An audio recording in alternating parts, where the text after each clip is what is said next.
तो मैं मुन्ना कुमार यादव, मेरे YouTube channel railway technical knowledge में आपका स्वागत है। कहा जाता है कि बिना कुछ किए जय जयकार नहीं होती और कोशिश करने वालों की कभी हार नहीं होती। आज मैं अपने डीजल लोको सेट के एक असिस्टेंट लोको सेट के पद पर विराजमान हमारे साथी से मिलने जा रहे हैं, जो अपने कठिन परिश्रम के बाद एक मुकाम हासिल किए हैं।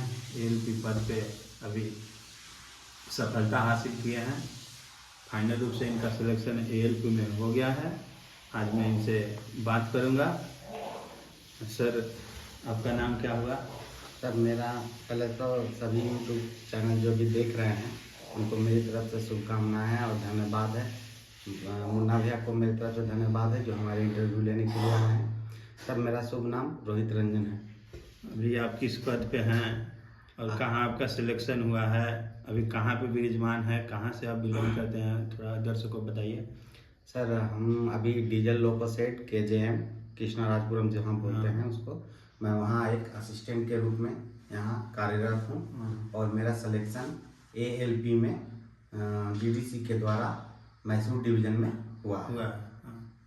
बहुत बहुत धन्यवाद रोहित जी, आपको सफलता पाने के लिए। अब आपसे मैं पूछना चाहूँगा रोहित जी कि आप रेलवे में इतने छोटे पद पे ज्वाइन करके, आप छोटे पद पे ज्वाइन करना मतलब आपका काम भी थोड़ा कठिन होगा। आपको हम देखते हैं कि कंटिन्यू 9:30 ड्यूटी जाते थे, 5:30 आते थे, फिर भी आप इतनी बड़ी सफलता हासिल किए। आप बताएंगे कि कैसे आपने टाइम मैनेज किया, किस तरह से तैयारी किया? आप इतना जल्दी, आपको लगभग 1 ईयर भी नहीं हुआ रेलवे में, आप एक पद से दूसरे पद पे जा रहे हैं। हमारे दर्शकों को बताइए कि कैसे कैसे आपने टाइम को मैनेज किया। सर, हम सबसे पहले यहाँ तो आए, तो यहाँ हम लोग घर से बहुत दूर आए, तो हम लोग को बहुत सारी कठिनाइयों का सामना करना पड़ा। यहाँ में कोई चीन पहचान नहीं था, तो हम लोग यहाँ आए। पहले हमारे जो सीनियर थे हमारे तरफ के सब सहयोग किए और हम लोग को रूम का व्यवस्था हुआ। रूम में रहने के बाद जब सेटल हो गए 2-3 महीने में, तो सेट का भी थोड़ा काम, हम लोग नया नया थे तो वहाँ भी हमको सीखने में प्रॉब्लम हुआ, नया नया काम सीखने में। तो हम लोग काम सीखे धीरे धीरे। फिर जब 1-2 महीने में एडजस्ट हो गए तो टाइम को मैनेज करना पड़ता है। मैनेज अपने आप नहीं होता, टाइम निकालना पड़ता है। अगर आपके अंदर जुनून है तो आप कुछ भी कर सकते हैं।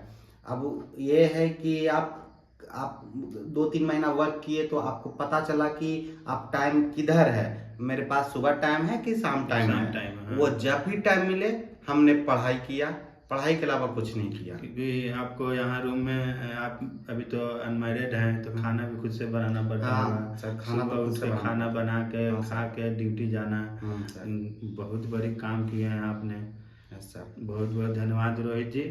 अब आपसे मैं एक और बात पूछना चाहूँगा कि बहुत सारे आदमी के मन में, बहुत सारे दर्शक के मन में ये चीज़ रहता है कि आदमी जॉब करके पढ़ाई नहीं कर सकता है। आप अपना राय व्यक्त करिए, क्या ये चीज़ जो बोलते हैं लोग, ये क्या है, सही है? ऐसा नहीं कर सकते हैं? नहीं सर, ऐसा कोई बात नहीं है कि आप पढ़ाई नहीं कर सकते हैं।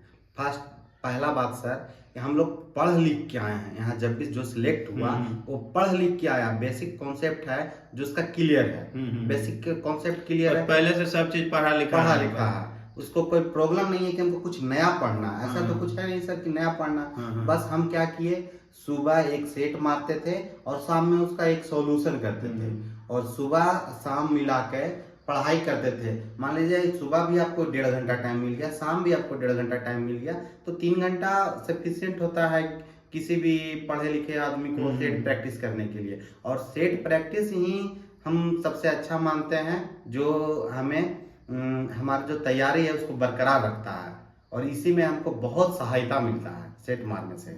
मतलब अगर GDC LDC अगर आदमी को निकालना हो तो सेट प्रैक्टिस ही सबसे, आपके हिसाब से बहुत अच्छा तैयारी है। सबसे अच्छा हमें ऐसा लगता है कि जो एक सेट मार ले सुबह और शाम को उसको सॉल्यूशन पूरा डिटेल वाइज देख ले तो उसको एक्स्ट्रा कुछ पढ़ने की जरूरत नहीं है। सर, ALP में तो आपको ट्रेड टेस्ट भी हुआ होगा, साइको भी हुआ होगा, उसका तैयारी आप कैसे किया? सर, हम जब जॉब किए उसके बाद हमको पैसा का कमी था, तो हम जब यहाँ आए तो हमको जब पैसा मिला तो तो पैसा मिलने के बाद हमने एक लैपटॉप खरीदा सर, जो आपके सामने है। मैंने ये लैपटॉप खरीदा टेस्ट देने के लिए, और यहीं से मैंने एक इनके साइको नाम करके राजस्थान का है प्लेटफॉर्म, उससे हम जुड़े और वहां से हम तैयारी किए।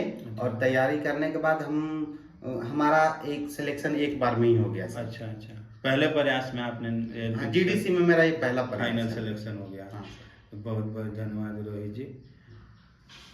चलिए अब अपने दोस्तों को बताता हूँ कि आप मुझे सपोर्ट करिए, लाइक करिए, शेयर करिए, सब्सक्राइब करिए, ताकि मैं ऐसे ऐसे वीडियो आपको बताते रहूँ। आगे भी अब मेरा मनोबल बढ़ाइए। अभी तो मैं नई हूँ, ये मेरा पहला इंटरव्यू है रोहित जी का। रोहित जी आपको बहुत बहुत धन्यवाद। धन्यवाद भैया।